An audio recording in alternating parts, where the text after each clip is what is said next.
today's video, we are going to cover congruent figures. Our learning targets for today are I can identify congruent figures and I can describe a sequence of rigid motions between two congruent figures. So a rigid motion is a transformation that preserves length and angle measure. Translations, reflections, and rotations are rigid motions. So when we make a translation, a reflection, or a rotation, my figure, my image, and pre-image will be congruent. I do not change my figure at all.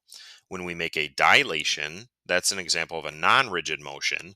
I make something bigger or something smaller that changes the length of the sides. Therefore, they are not congruent figures. Those are what we call similar figures. Now, two figures are congruent figures when one can be obtained from the other by a sequence of rigid motions. So congruent figures have the same size and the same shape. Angles with the same measure are called congruent angles, and sides with the same measure are called congruent sides. Now, this green symbol here, this little triangle, means triangle. And this equal sign with a tilde above it means congruent. So if I have congruent triangles, I will use those symbols. And matching arcs indicate congruent angles, while matching tick marks will indicate congruent sides. So looking at these two triangles, I have what's called a congruence statement here. This tells me that triangle ABC is congruent to triangle DEF. Notice in my figure, I have tick marks representing each angle. So if I look at angle A, it has 3 arcs, and angle D also has 3 arcs. That tells me that those two angles are congruent. Angle B and angle E both have 1 arc, therefore those are congruent, and angle C and angle F have 2 arcs, therefore those are congruent. So my congruent angles are angle A is congruent to angle D, angle B is congruent to angle E, and angle C is congruent to angle F. Now if I had tick marks in my diagram, I would have congruent sides. So AB would match with DE. BC would match with EF, and AC would match with DF. Now I can also get this from my congruence statement. Notice triangle ABC here, each one of my letters should correspond with the angle measure that it matches up with the other triangle. So when I look at triangle ABC, I know that angle A matches up with angle D because they're both in first position. So angle A is congruent to angle D. Angle B, I know matches up with angle E, therefore angle B is congruent to angle E. And then angle C matches up with angle F. So that's another way that we can read this. Also, when I have the congruent statement, so again, if I have triangle ABC is congruent to triangle DEF, this also tells me the sides that are congruent. So notice if I have sides, it's just 2 groupings. So AB would match up with DE, which if I look at my diagram, AB matches up with DE. I would then have BC matching up with EF and AC matching up with DF. So my sides that are congruent again, AB is congruent to DE, BC is congruent to EF, and AC is congruent to DF. So I can either read my congruence statement or I can read my tick marks. Looking at example 1, I want to identify congruent figures in the coordinate plane. So when I'm looking in the coordinate plane, if I can make a rigid motion from one figure to the other, then it is a congruent figure. So notice if I have triangle FDE, that's going to be congruent to triangle PMN, because I can make a translation of 1 unit to the right and then 7 units up, and that would give me triangle PMN. So those two triangles are congruent. Now if I look at triangle BAC, that's going to be congruent to triangle KJL.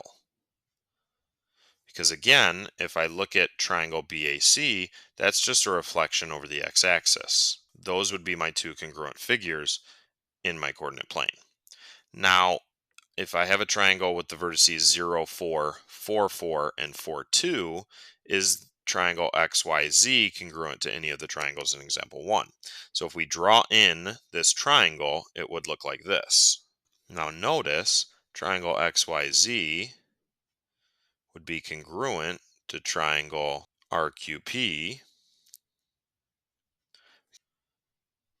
because triangle XYZ is just a 90-degree counterclockwise rotation of triangle RQP. Looking at example 2, I'm describing a sequence of rigid motions from my red figure to my blue figure.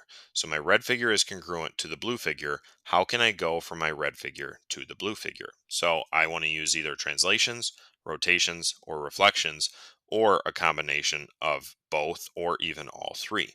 So if I look at my red figure going into my blue figure, I know that it's going to at least be a rotation because the orientation is different. So if I rotated this 90 degrees counterclockwise, notice how now my orientation is the same.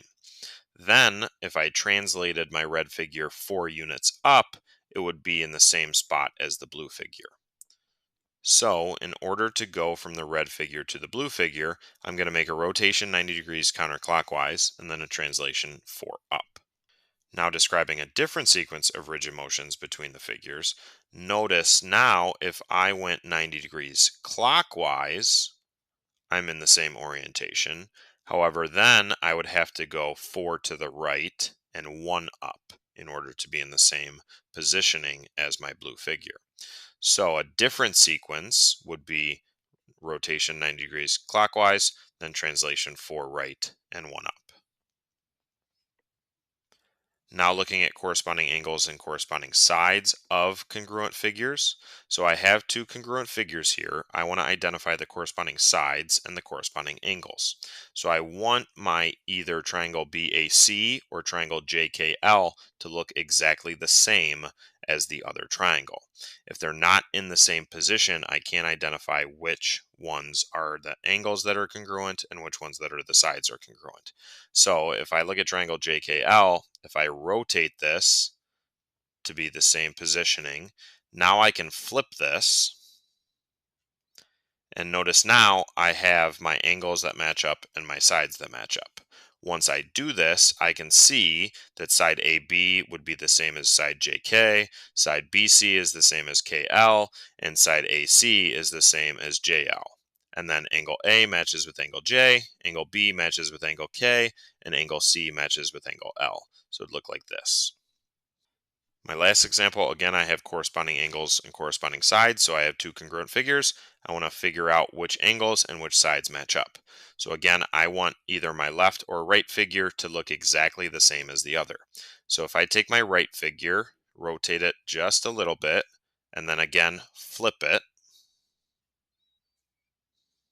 now I'm in the same positioning, as I can see. So now I can find all my angles that are corresponding and all my sides that are corresponding. It's just a straight overlap. Notice how if I just were to overlap this, they'd be in the same positions. So matching up each angles and each sides would give me these following angles and sides that are congruent. In today's lesson, we learned congruent figures are figures that have the same side and angle measures. You can identify congruent angles and sides by matching up the same tick marks.